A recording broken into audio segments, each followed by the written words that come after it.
1996. In response to LRA attacks, government evicted thousands from their homes and relocated them into overcrowded camps to provide protection. Millions still live in those camps today. 2001. U.S. Patriot Act declared the LRA to be a terrorist organization. 2003. Three filmmakers traveled to Africa in search of a story. What started as a filmmaking adventure transformed to much more than expected. These three boys from Southern California discovered tragedy, disgust, and inspiration. This is the story of Jason, Lauren, and Bobby. Their journey started in Kenya and then headed toward Sudan to explore and conquer. They went as naive travelers, but would face danger head-on.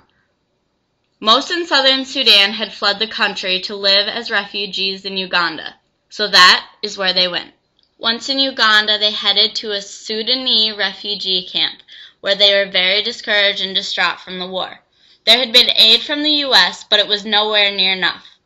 After 3 days at the camps, they headed toward the city. The car in front of them had been shot at, and the people would leave to protect themselves. The rebels would spare no one. They quickly fled to a near city and began to ask questions. They were forced to stay in the town of Gulu overnight, home of the Acholi tribe. They were soon to learn that at night kids would flee the streets and sleep in verandas and bus parks. Interested, they went to a bus park to document.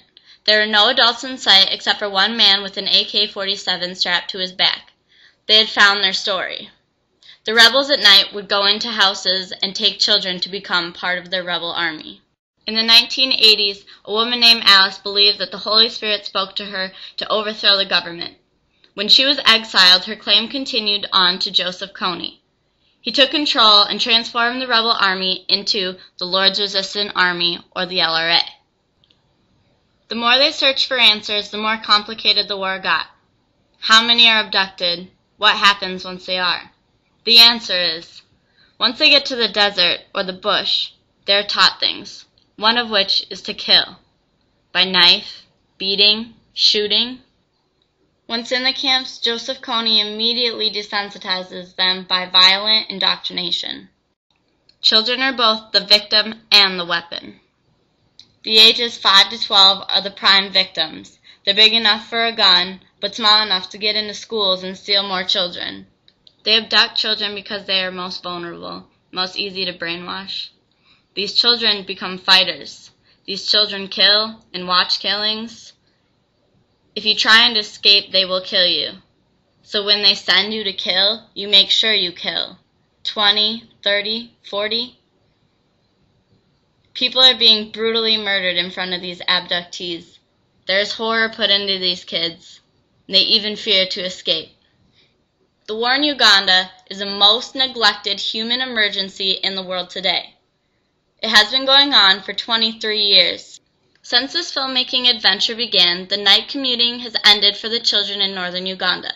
From June of 2006 to March of 2009, there have been peace talks in order to end conflict, being supported by U.S. and other nations.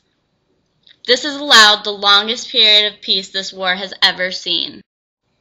Thanks to Lauren, Jason, and Bobby, a non-profit organization has been created by documenting the lives of those living in the regions of conflict and injustice.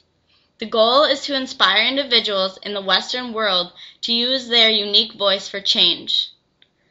Media creates the opportunity to become part of and respond to what is happening in the world today. So do you wonder what you can do to help? There are plenty of things for us to do. You can simply go to www.invisibleChildren.com. You can make a one-time donation, sponsor a mentor, join TRY, a campaign to rescue child soldiers, or most simple of all, spreading the story. We are storytellers. We are visionaries, humanitarians, artists, and entrepreneurs.